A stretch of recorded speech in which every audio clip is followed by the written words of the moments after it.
सुनील सिंह साजन बड़े बल्ले बल्ले अब अखिलेश यादव मोड में थे ना, मतलब गुडी गुडी मोड में थे। Very happy, very delighted, we are safe.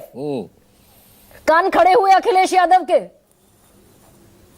स्वाभाविक है गरिमा जी, अगर एक आंकड़े चुनाव आयोग ने दिए कि भाई हमने गिनती कर ली है, इतने लोग मर गए हैं, इतने लोग डुप्लीकेट थे, हमने काट दिए हैं, और 2,87,00,000 वोटर ऐसे हैं जिनका पता नहीं है। 89। और अभी बीजेपी अभी एक तैयारी में है कि वो अपनी एक सूची जारी करेगी चुनाव आयोग से अलग, कि नहीं अच्छा। मरे इतने हैं, डुप्लीकेसी इतनी थी, हमने हर बूथ पर 200 बढ़वा करके अब ये इतना हो गया है।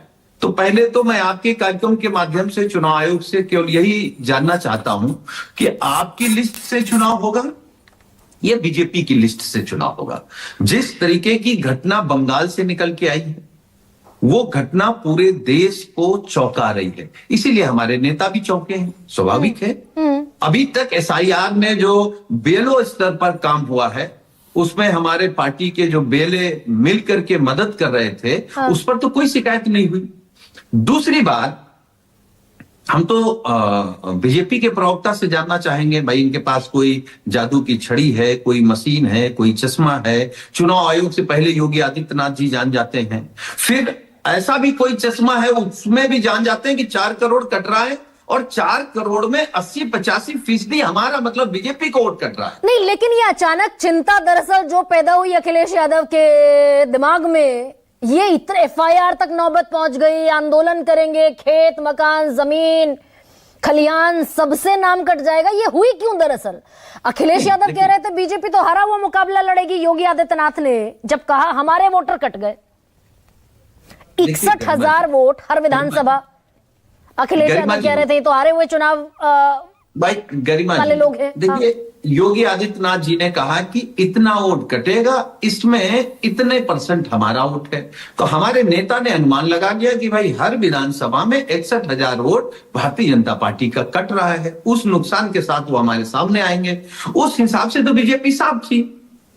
अब जब बीजेपी ने अलग से मीटिंग कर ली, अधिकारियों को निर्देश दे दिया, डीएम को, एसडीएम को, तहसीलदार को, बीएलओ को, कि भाई अब जो वोट बढ़ने हैं वो जो भारतीय जनता पार्टी के वोट होंगे, जो उनके नेता उनके बीएलए लेकर के आएंगे, वही बढ़ना है, बाकी नहीं बढ़ना है। और चुनाव आयोग इसमें मूक दर्शक बना रहेगा? मूक दर्शक नहीं, वो तो धृतराष्ट्र है बेचारा। वो उसको ना दिखाई दे रहा, ना सुनाई दे रहा, ना वो बोल पा रहा है, कुछ भी नहीं है। वो धृतराष्ट्र है, सारे काम भारतीय जनता पार्टी। लेकिन एक गुत्थी और भी तो है सुनील सिंह साजन, भाई अगर चुनाव आयोग बीजेपी के ही दफ्तर में बैठा हुआ है तो ये 2,89,00,000 कटता क्यों फिर वोटर? नहीं, मैं यही तो कह रहा हूं कि चुनाव आयोग ने ये तो बता दिया कि मरे हुए की संख्या कितनी है, ये भी बता दिया कि डुप्लीकेसी कितनी है। तो लेकिन जो 2 करोड़ से अधिक हैं, वो कहां गए? क्या नकली थे या बाहरी थे? अगर बाहरी नहीं थे तो क्या दूसरे देश के थे? वो गए कहां गायब हो गए? ये तो चुनाव आयोग को आंकड़ा देना पड़ेगा ना। और जो बात ये लोग कह रहे हैं कि हम हर बूथ पर 200 वोट बढ़ाएंगे, तो मतलब 3,54,00,000 वोट बढ़ा लेंगे। ये लोग आएंगे कहां से? गुजरात से आएंगे, मध्य प्रदेश से आएंगे, झारखंड से आएंगे, कहां से लाएंगे ये लोग? भाई ये तो गणित बताएं। नहीं तो बीजेपी दरअसल नहीं सर, मैं सुनील सिंह साजन एक सेकंड, भाई चुनाव आयोग ने एसआईआर कर लिया घर घर जाकर जी, और चुनाव आयोग को 2,89,00,000 वोटर नहीं मिले, ठीक है। अब बीजेपी कह रही है 200 वोटर पर बूथ बढ़ेगा, ये बैठता है 3,54,00,000। तो ये आंकड़ा दरअसल मैच करता है ना आपके उसी आंकड़े से, यानी वोटर तो एग्जिस्ट करता है उत्तर प्रदेश में। वो जो परिवार कल्याण विभाग की रिपोर्ट है उसके हिसाब से 17 करोड़ है, राज्य के चुनाव आयोग के हिसाब से भी 17 करोड़ है, यानी वोटर तो एग्जिस्ट करते हैं। तो हम किसको निठल्ला बोले? चुनाव आयोग को बोले या किसको बोले? हम तो चुनाव आयोग की मदद कर रहे थे। अच्छा, हम दूसरी बात कह रहे हैं, हम ये कह रहे हैं कि भाई अब बीजेपी कहां से लाएगी? क्या मरे हुए लोगों को जिंदा कर देगी? जो डुप्लीकेट थे उन्हीं को ओरिजिनल कर देगी? जो इनको नहीं मिल रहे थे 2,89,00,000 उनको ले आएंगे? करेंगे क्या?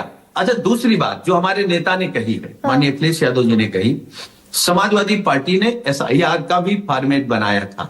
हमारे हर पीडीए प्रहरी के पास था, बूथ पर काम करने वाले हमारे जैसे लाखों नौजवान जो कार्यकर्ता हैं उनके पास था। अब हम लोगों ने एक FIR का भी फॉर्मेट बनाया। नहीं, लेकिन यहाँ भी गड़बड़ है सुनील सिंह साजन। नहीं, आप दरअसल ये दावा करते घूम रहे थे, आप ये दावा कर रहे थे कि पीडीए प्रहरी इतना चौकन्ना है, एक वोट पीडीए का नहीं कटने देंगे। अखिलेश यादव की ताजा चिट्ठी जिसका आप जिक्र कर रहे हैं, वो कह रहे हैं करोड़ों वोट तो पीडीए के कट गए।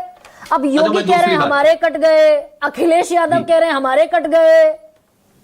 अच्छा गरिमा जी, शीतल सिंह जी अभी जिस बात का जिक्र कर रहे थे कि बंगाल में एक अधिकारी कर्मचारी ने अपने पद से इस्तीफा दे दिया, वो कह रहे हैं कि हम फीड कुछ कर रहे हैं, फीड होकर के कुछ आ रहा।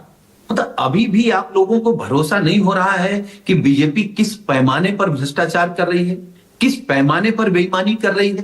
तो फिर ये नौबत क्यों आती? किसी प्रमाण की ये नौबत क्यों आती कि भाई मेरे हमारे वोट कट गए 2,89,00,000 और 200 वोटर जुड़ने चाहिए कम से कम। अगर चुनाव आयोग के साथ इतनी सेटिंग गेटिंग होती तो हम लोग तो आवाज उठा सकते हैं, सतर्क रह सकते हैं, जरूरत पड़ेगी तो न्यायालय जा सकते हैं। अब लोकतंत्र है, लाठी लेके तो खड़े नहीं हो सकते कि आप बेईमानी मत करिए। इस बात का तो जवाब दीजिए ना भाई, अगर सेटिंग गेटिंग इतनी तगड़ी होती चुनाव आयोग के साथ बीजेपी की, तो ये 2,89,00,000 वोटर पहली बात तो कटते नहीं, और ना ये नौबत आती कि 200 जुड़वाओ। इससे तो और एक्सपोज ही हो गई ना बीजेपी। देखिए, हमने पहले भी कहा, पहले भी आपके कार्यक्रम में हमने स्वीकार किया, फिर मैं कह रहा हूं, BLO ने जब तक ड्राफ्ट में भेजा है पूरा काम करके 1-1.5 महीने में, उसमें कोई आपत्ति नहीं थी। अब खेल शुरू हुआ जब बीजेपी को लग गया कि भाई हम ही हार गए, हम ही अपनी जाल में फंस गए। हमने जो जाल बिछाई थी उसमें विपक्ष नहीं फंसा, उसमें भारतीय जनता पार्टी भी फंस गई है। यानी बीजेपी की कमांड चुनाव आयोग ने फॉलो नहीं किया होगा भाई। दिल्ली में और उत्तर प्रदेश में नहीं पट रही, चुनाव आयोग ने पहले किसकी मान ली है, किसकी नहीं मानी है, ये तो चुनाव आयोग बताएगा, हम क्या बताएंगे। हम केवल ये कह रहे थे कि चुनाव आयोग अब बेईमानी करने के लिए उतारू है। जिस तरीके से मनमानी हो रही है, अधिकारियों को निर्देश दिए गए हैं, टारगेट सेट किया गया है, तो इसका मतलब भारतीय जनता पार्टी चुनाव आयोग के आंकड़ों को नहीं मान रही, वो अपने नए आंकड़े पेश करना चाहती है। तो सुनील सिंह साजन, दरअसल आज ही अखिलेश यादव को उन अधिकारियों की फेहरिस्त भी दरअसल पब्लिक कर देनी चाहिए थी कि कौन है वो सेम आइडियोलॉजी के लोग जिन्हें डिप्लॉय कर दिया गया।